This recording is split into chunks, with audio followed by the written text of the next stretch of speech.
For years, people have been drawn to Northland for its stunning natural geography, beautiful countrysides and stunning beachscapes. The people are awesome and the coffee is great. Northlanders are innovators and first step takers. We care about our environment and the future of our place. Come with me as we find out more about EVs and who the people are that are charging up north. Electric vehicles have swiftly moved into a renaissance period, and no surprise that here in Northland we've picked up on the clean green vehicles. We're leading the way in the fast charging infrastructure, and we have an amazing community of people right behind the movement.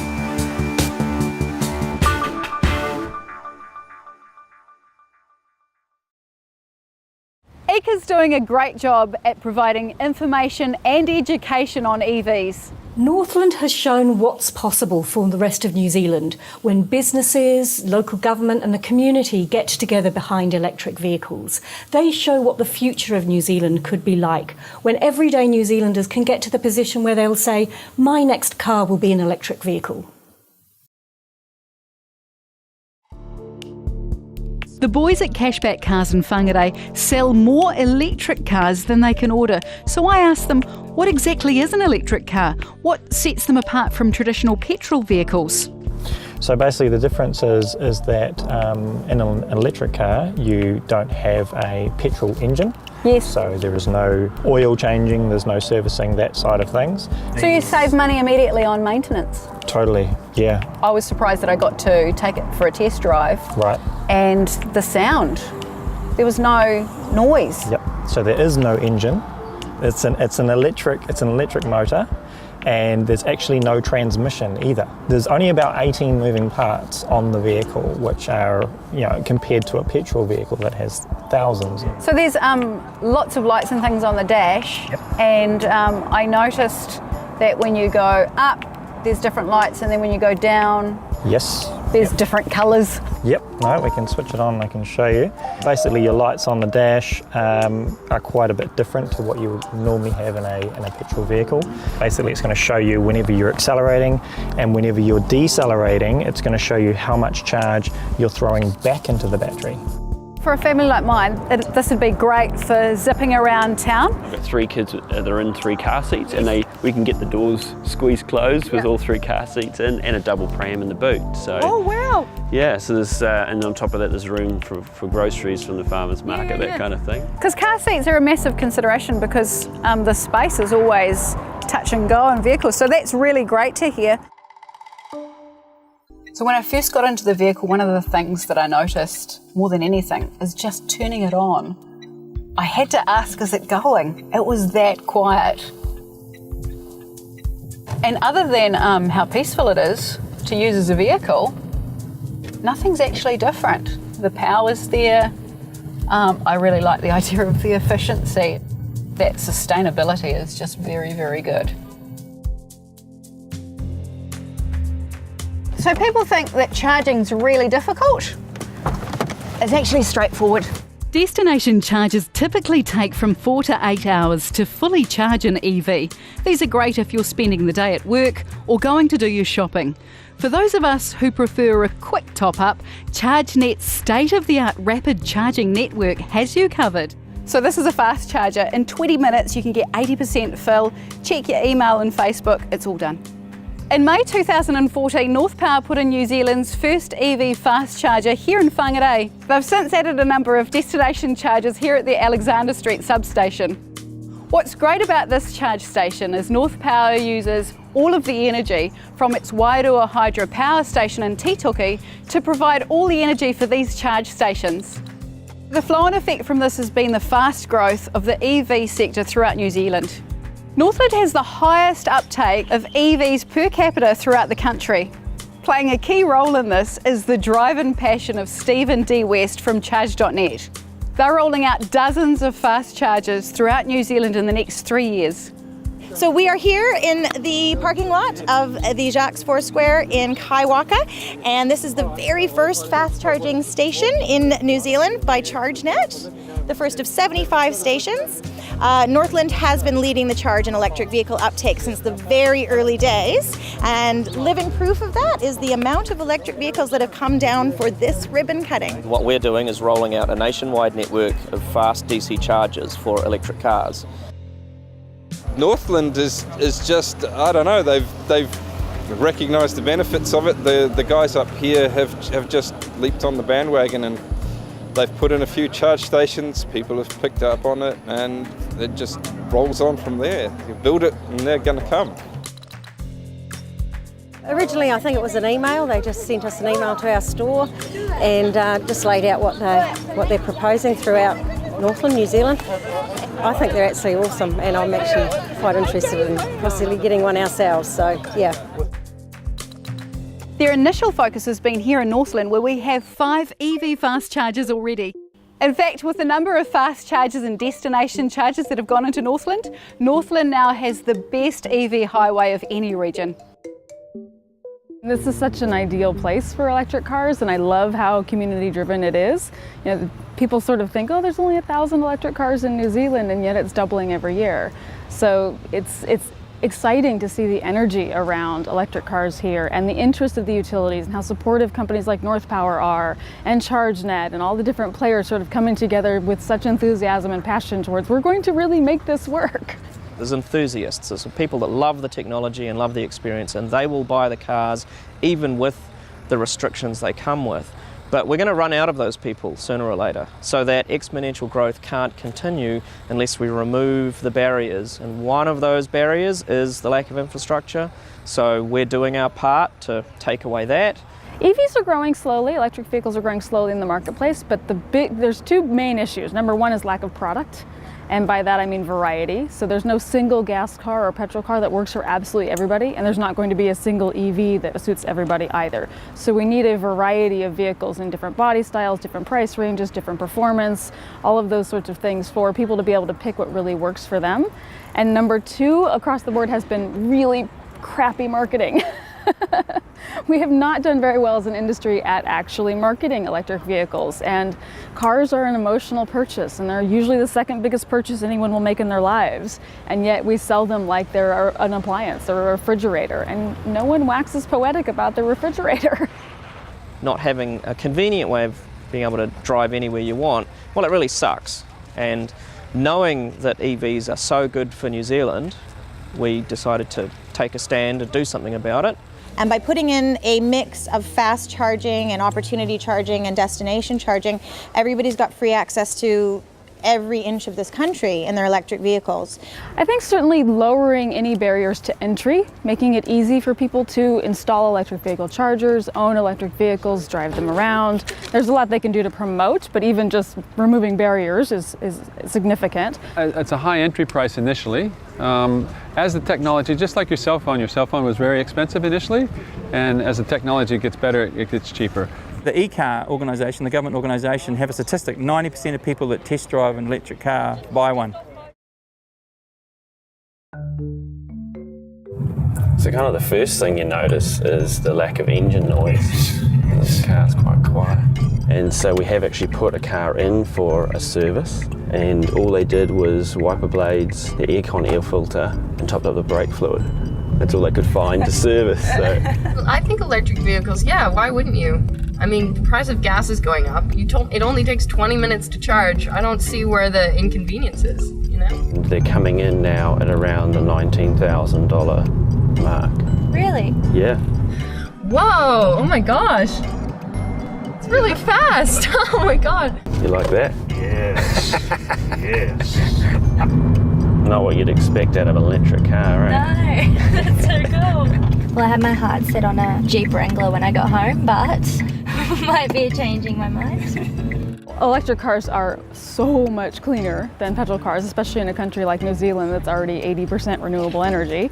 So it's not only cheaper to drive, it's much cleaner to drive. Most electric vehicles don't use any petrol at all. A few use both. So there's zero emission, and you're only a matter of trying to manage or mitigate whatever the power plant is producing. And if you're already starting with hydro or wind or solar or something significantly clean, it's not an issue at all. It's good knowing that we're independent of the international supply of oil, And it's really great knowing that we're not pumping fumes into the atmosphere. They're quiet, they run on New Zealand-made electricity, that's the biggest thing, instead of oil that we import at about $8 billion a year. Well, I like torque and horsepower more than anybody rightfully should, so I am drawn to the performance of electric cars. They're quick, they're quiet, they're smooth, most of them are very, very fast. They're also very environmentally friendly, they use domestic energy, they're much cheaper to drive, and it's money we're not sending overseas and elsewhere. So there's a whole bunch of different reasons to like them. There's just a whole lot of feel-good factors that go along with it, but at the end of the day also the awesome performance of electric vehicles. They really push you back in the seat every time you take off from a green traffic light. It's super quiet, it's really efficient, it's quick off the mark.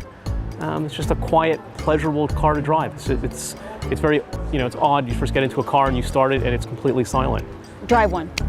Yeah, I mean the significant thing about driving one is it convinces people what a great experience it is.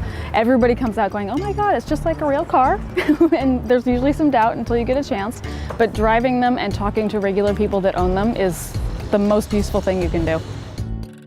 Tesla's Model S is widely known as being powerful and luxurious. It's the fastest legal road car in the world, featuring ludicrous mode, which gives it enough power to go from 0 to 100 in 3 seconds. ChargeNet bought a few on their road trip and took people for test drives. It was amazing. As most people say, wow, when he hits ludicrous mode. It's incredible acceleration. Oh, it was absolutely amazing. The power, that thing's putting out 500 kilowatts and it's so quiet, so relaxing.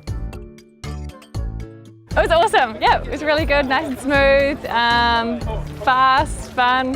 Yeah. We've studied them a bit ourselves, and of course they're the safest car, bar none, and also the fastest accelerating. So playing with all the gadgets, so I got the camera to go so that we could see behind what was happening. So when we're driving along, I could see the cars behind us, playing around, getting the music to go, and yeah. So the technology in this thing blew me away. The car actually raises itself up to go over speed bumps and it remembers where the bumps in the road are. That is the future, definitely. I like that I'm driving around town and it's costing me nothing in gas. Literally tonight, go home, plug it in, that's it. It's really nice to drive past a gas station, look at everyone lined up and not seeing how much petrol that you're paying for. We have people driving 30, 40 Ks a day to work. Now, when you yearly, they're going to be spending $5,000 a year on petrol. You drive this car and you spend $600, $700 a year on electricity. Our electric bill's gone up by about $50 a month, but guess what? Our petrol bill's gone down by like $300, $400 a month. So it's very simple. It's just money in your pocket. Local organisations are already taking the charge. We have New Zealand's first electric taxi, some businesses with fleets and other businesses putting in charging stations. Looking at North Power's business case, twofold. One is its low running costs, lower maintenance costs, and it's one of the great advantages that electric cars are very efficient around town. Stop-start doesn't worry them. The other reason that is it helps promote electric vehicles, so our use is partly using them where they're applicable, being seen out there with electric vehicles and raising the profile of electric vehicles in our community. I think when you start looking at your business costs, a lot of it is travel expenses. And in our business, we often get charged by consultants or engineers. They're charging typically about $1 a K. Running cost on an electric car would probably be 2 cents per K. And it has a lot of synergies with our electricity distribution business.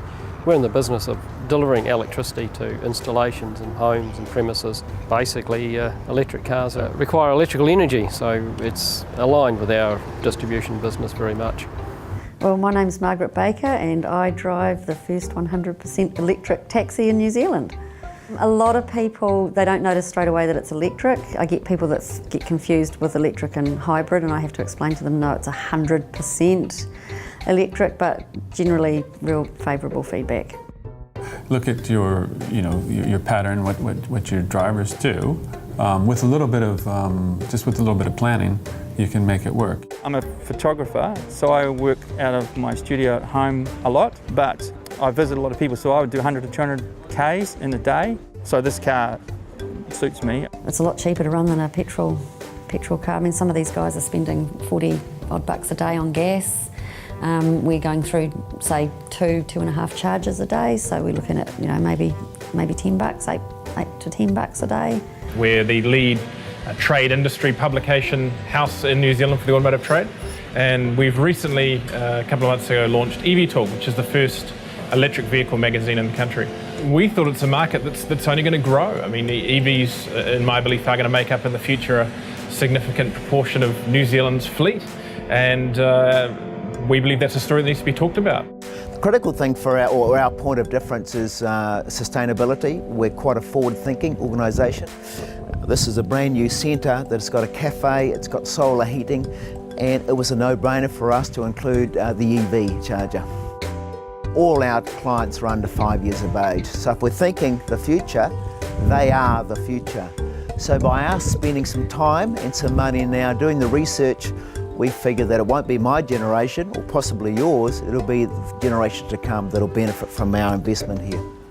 All of this conversation about EVs has me really excited about the future of this technology and where it's taking us. New Zealand is going to have more than an exponential or doubling because we have access to the ex-Japan market of electric vehicles. So we're a very unique economy and we're not afraid to bring in electric vehicles. And then of course there's a lot of corporates moving towards fleets, and of course when they arrive they'll come in to the public light vehicle fleet as well. In 10 years' time, it's just going to be the normal thing to do is to just drive an electric car. They're so awesome. Once you've actually sat in one and taken a ride in one, or better yet, driven one, there's no feeling like it. Well, I mean, realistically, we're expecting to see a significant uptake in electric vehicles. As you know, the charging infrastructure is starting to be rolled out by various groups of people, and there's quite an interest in developing that. Northland obviously has done an amazing job in putting a structure in place which, you know, Auckland is going to be one of the biggest centres of EVs initially, so if they can make it easy for Aucklanders to go there, then that's great from an economic perspective. You wake up every morning with a full tank, you know, which is just no better feeling than driving past petrol stations, you know, waving them by as you pass and not even knowing what the price of petrol is. But I think as people become more aware of them and their advantages, you know, and if the price keeps on dropping of good quality second-hand electric vehicles, you'll see a bigger uptake. Our charging stations will have 75 in the next 3 years, and that's just the beginning. So that's just the start of a very large plan to make sure that everyone can drive electric vehicles wherever they want to. Long term, You know, you'd probably want to see some heavier vehicle fleets, you know, your rubbish trucks and delivery vehicles and things like that, you know, starting to be developed.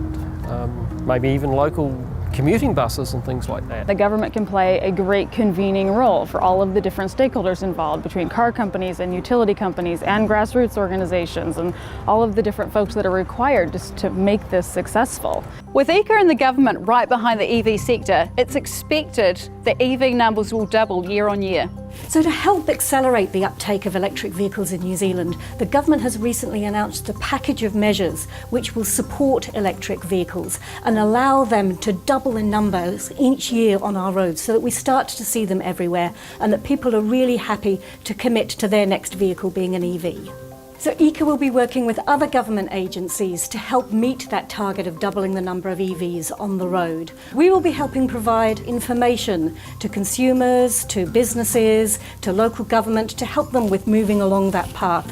We'll also be managing the government's contestable fund of up to $6 million a year to really help innovative EV projects get going here. Because of the collective efforts of the EV community, we're seeing a ripple effect throughout the country, which is really fast-tracking the growth of the EV sector. This is just the start of a really exciting journey.